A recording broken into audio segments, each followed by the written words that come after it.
This is Nubia I, the raw food goddess, the womb priestess, and the holistic practitioner. And today I'm going to be interviewed by a very world-renowned artist within the Bay Area. And he's going to ask me a few questions. And you all are invited to the interview. So I am ready. Thank you, Miss Nubia I. First of all, I'd like to ask you about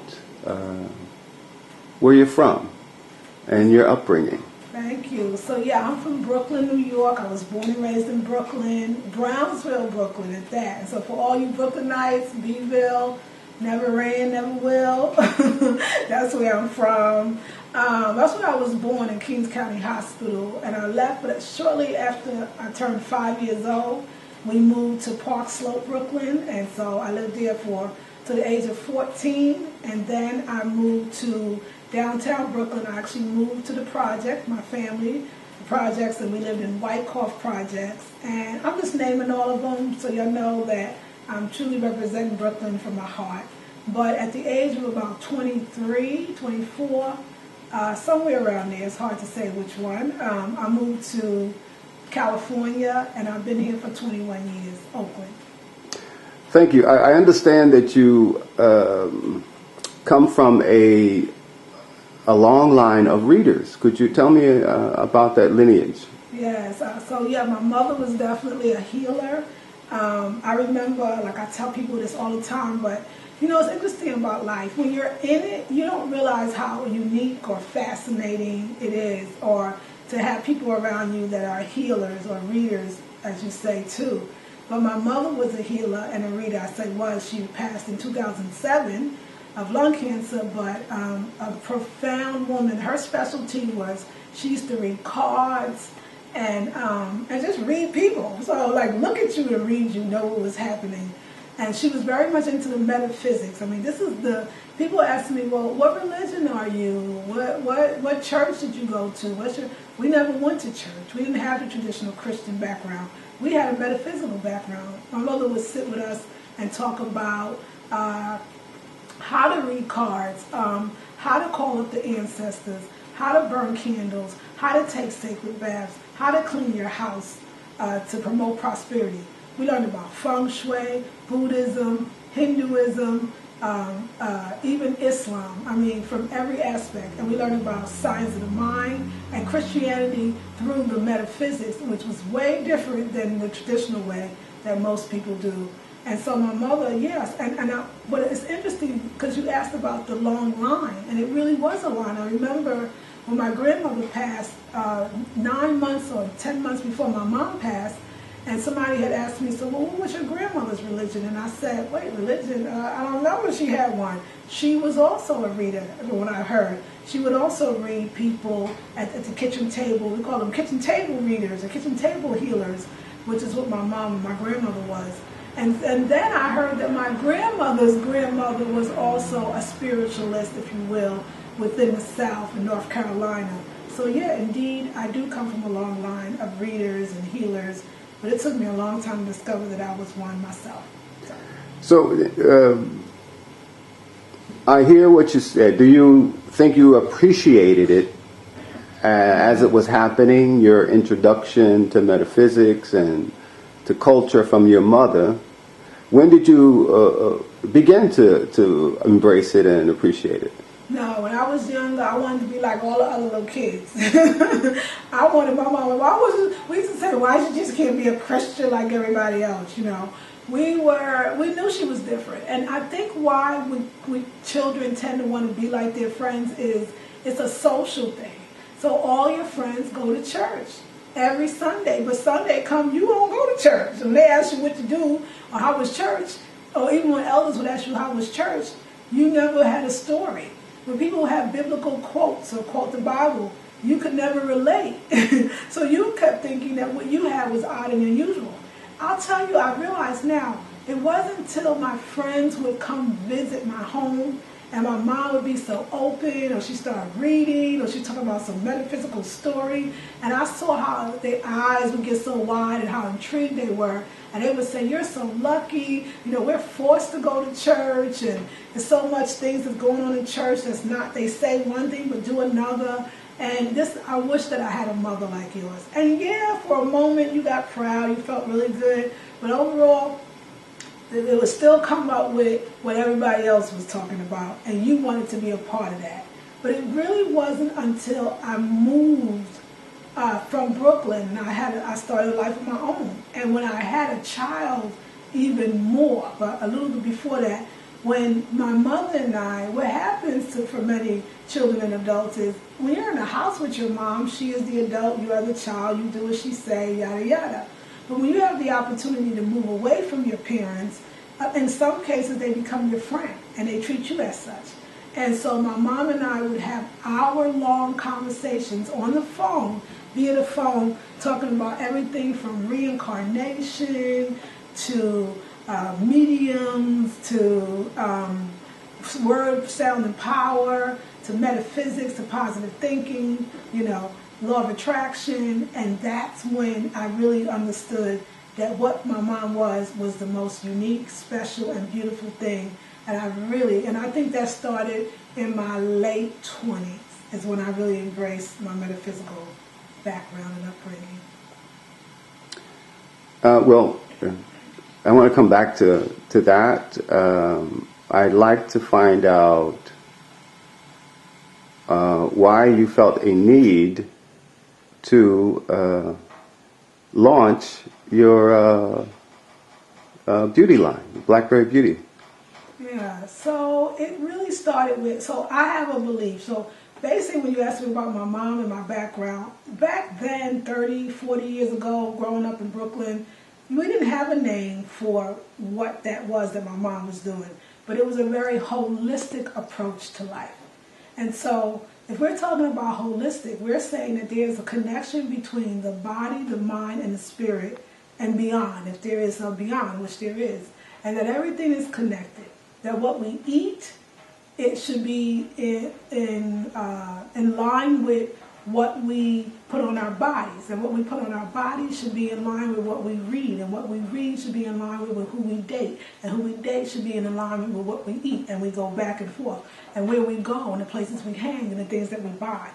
I had that with my mother because not only was she talking about the metaphysics, she was also talking a lot about African art, African culture, which then stems off to African entrepreneurship, African businesses. I happen to grow up in Brooklyn where I saw a lot of black-owned businesses growing up. And so that probably, I would say, was always in the back of my mind. So when you adopt a metaphysical lifestyle, you're adopting very much a lifestyle. When you adopt a willful lifestyle, you're adopting very much of a lifestyle. And I mean that to say, so then you start looking into your world and realizing where you're not living in integrity with what you say that you are.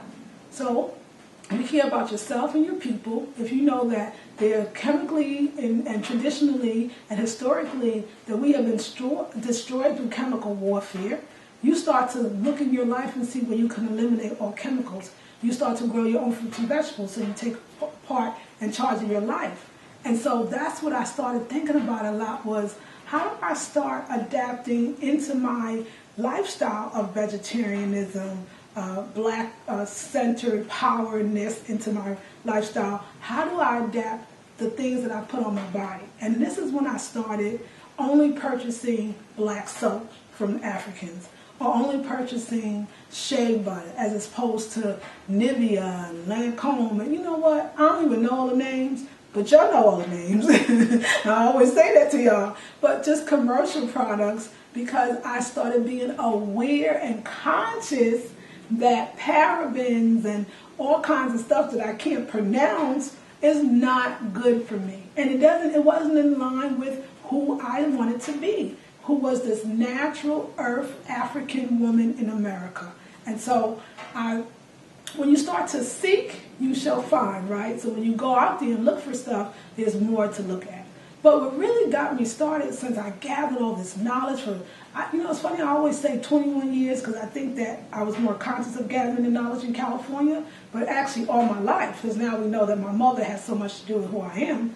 Once I started to gather the knowledge, I went on YouTube and I started talking about healthy foods and metaphysics and positive thinking and whatnot. And it was through that people would start. So these are viewers. So Nubia, how do you get your skin to glow so much? So Nubia, what do you use on your skin? What do you use on your hair? So Nubia, what do you... And so those questions started to be asked, and I would tell them about the sea salt baths I took, the black soap that I used, the shea butter. And finally somebody said, why don't you make a couple of products and sell it to your viewers, because we would love to have it. And it really started a talent that I didn't even know that I had, a gift, if you will, of making products. And I really delved deeper into African black soap, delved deeper into shea butter, all the benefits of, and started creating, which using my creativity to make them mine, to make them my signature. And that's really was the birth of the Blackberry Beauty. And it actually, my company started off as called Wombniverse because I was already helping women heal their wounds. But then if I had the food and I had the thoughts and the ideas, but I didn't have the actual products that they could use, which is food for the skin, then I knew I needed to create something that addressed that. And so that's how really the birth of my beauty products, which are Raw, and the Blackberry Beauty came about. I'd like you to, I gather from what you're saying, your products is food. And they apply to the body's largest organ. Could you expound on that a little? So your skin is your body's biggest elimination organ, your biggest organ, period. So your absorption organ as well. And so when I started thinking about raw, how could I say that I'm raw? Meaning I eat foods that are not cooked above 118 degrees, that I eat fruits and vegetables, organic, without pesticides, herbicides, and other pesticides or fertilizers, if you will, chemicals. If I could say that, but then I'm going to Walgreens and purchasing a lotion, a cream, then am I not still getting chemicals? Because the point of me being organic and raw is that I don't want chemicals in my body, that I don't want to be sick, that I do want to be healthy. And I start thinking, well, the skin is your biggest organ. And how much of what you put on it is it absorbing into your bloodstream and you're taking in? And then I thought, oh, wow, well, so what you put on your skin is food. It's food for the skin. You're eating it in a different way. You're absorbing and digesting. Do you know that more than 75% of what you put in your body goes into your bloodstream? So that's deep. And so it was important to me that everything that I made, you could eat. Not that I'm recommending it, but you could. And let me talk about that just a bit, because I say that and people go, what do you mean? You could eat. There is edible shea butter. The shea butter I use is edible. If you talk to the African vendors, they will tell you that. I'm going to do actually interviews with them. You can cook with it. So the clay, you can put a little bit of clay, not mine already prepared, but the powder itself in water, and it's a great detoxifying, so detoxify your body. I'm using castor oil. We know we used to take castor oil. Parents line you up in the South and take castor oil to get rid of worms and all kinds of other things. It was your natural clean-out. Aloe vera, you can eat it. They got absorbable aloe vera that you put in a glass of water and you drink it daily. Jojoba oil, closest to the natural oils in your skin. So once I realized that these were all coconut oil for your hair, your skin, and we know we can cook with it, I started thinking this is possible to make products that are edible, in a sense, for your skin. And so they are raw. They are from nature, so it's not something that I put together in the laboratory, and they are usable. They're usable for yourself, for your body, and many of them are multi-purpose. And so it's important to me to have raw products on my skin, and it's important to me to promote and be behind something that I know I'm putting the best ingredients in.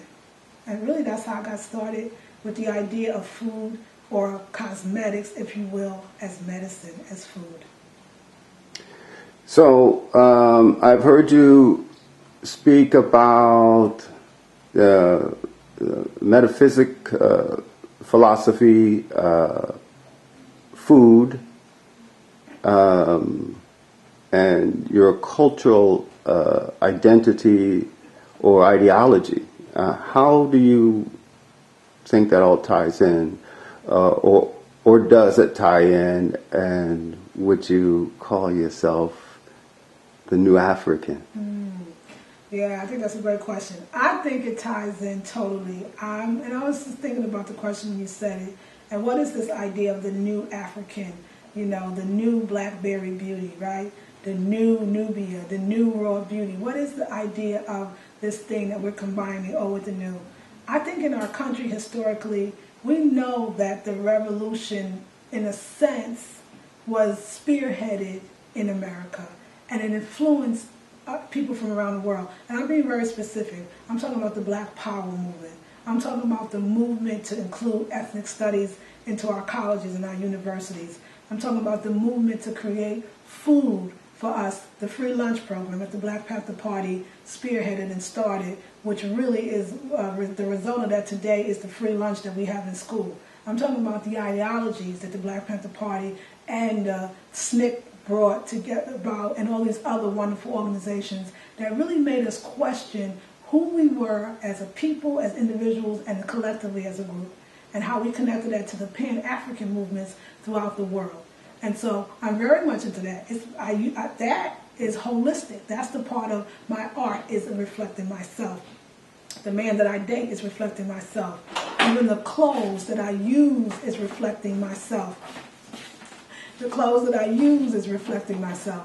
So my daughter just tried to walk in. Anyway, it's reflecting myself. And so I thought, well, how do we go further? What were some of the things? And then the metaphysics that you talked about. The metaphysics is, I am who I say I am. Every word that I speak has power. What I put out into the universe, I'll get back. That like attracts like. So I thought about that. And I thought about where the movement began and how far it got, and now what is my responsibility? How far can I take it? And I think that the food is the other part or parts of the revolution. That is the New African. How do we now say, I'm sound in mind, but how am I now being able to be sound in mind, body, and spirit? What is the connection between food, vibrational frequency, and spiritual development? What is the connection between food and money? What is the connection between manifesting what I want? If I'm eating high vibrational foods, then I should be tracking high vibrational people, which then attracts high vibrational prosperity. How do I now use prosperity, because I'm using metaphysics, to bring it into the food that I eat, which is still centered around this Afrocentric ideology? And so this is what I delve in. This is where I believe that we are moving into.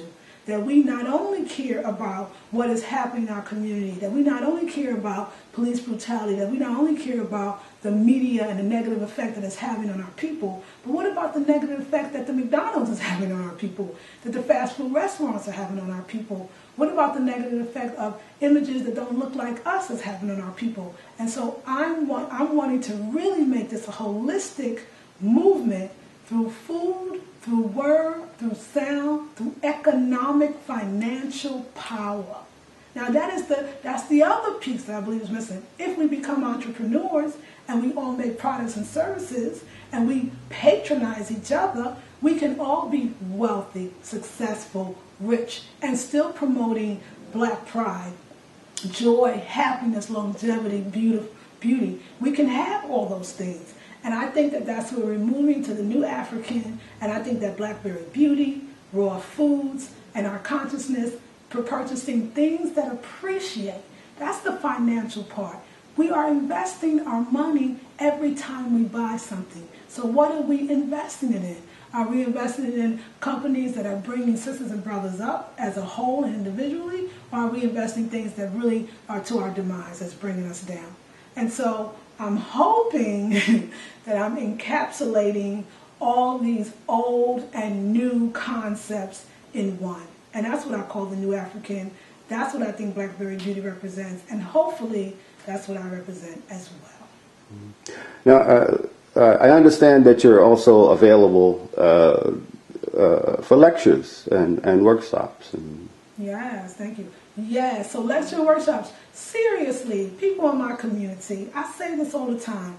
There's more health conferences in California, more speaking guidance, more green movements, more natural health, more green festivals, and I am available. I must keep it positive. I am available for any one of those things. I'm actually doing a speaking engagement on February 23rd in Milwaukee, Wisconsin. I'm going to be the keynote speaker. It's a women's health circle, and it's really all about women and loving ourselves and healing. And so I'm available for those speaking engagements. If you have a church, if you have a women's group, a womb circle, I am available for those and discussing everything from raw foods to womb health, to womb yoga, to readings, consultations, the benefits of our numbers and what they play in our life. Just all those things, how to I intuitively read bodies of what you are deficient in. Without using machines, really using the greatest machine, which is the human body. And so, yes, definitely available for speaking engagements, and looking forward to just doing a lot more in the Bay Area and abroad. Thank you. In closing, I'd like you to recite one of your wonderful poems. Whichever one you like. Well, when you said it, this is the first one that came to me, so this is no disrespect to the brothers, but my work started with women, and my work will probably end with women, because we are truly the first healers in our home. And when we are right and when we're happy, the whole house is happy. I think every man will agree with me, because many men have said this to me. If the woman is upset, that's a home you do not want to go in. And when a woman is happy, it makes you want to come home. So sisters, you want to keep the brothers coming home. Here's a poem to uplift you and your womb. Sisters, don't you understand that every man you allow to enter into your sacred womb may be passing on all his fears and his tears and his years of hurting you? Can't you recognize that although he may be fine, his line of communication may be stifled? Rifle, I felt like one was pointing at my heart, and the love I thought was in my heart got dropped. But it ain't him I'm blaming. My gaming and shaming is only aiming at me, so it ain't about insecurities, although I have a few. It's about you getting what's due. Young sisters, I can't tell you how much you should protect the womb so you won't wreck the womb. I don't care how much he makes your pussy swoon. You ask him, is there any room? See, his sperm may have traveled to far off places, and his aces may be loaded. In 9 months, I don't want to see you bloated with lies that don't die, just hide. But they will resurface to the top eventually, so please don't drop everything.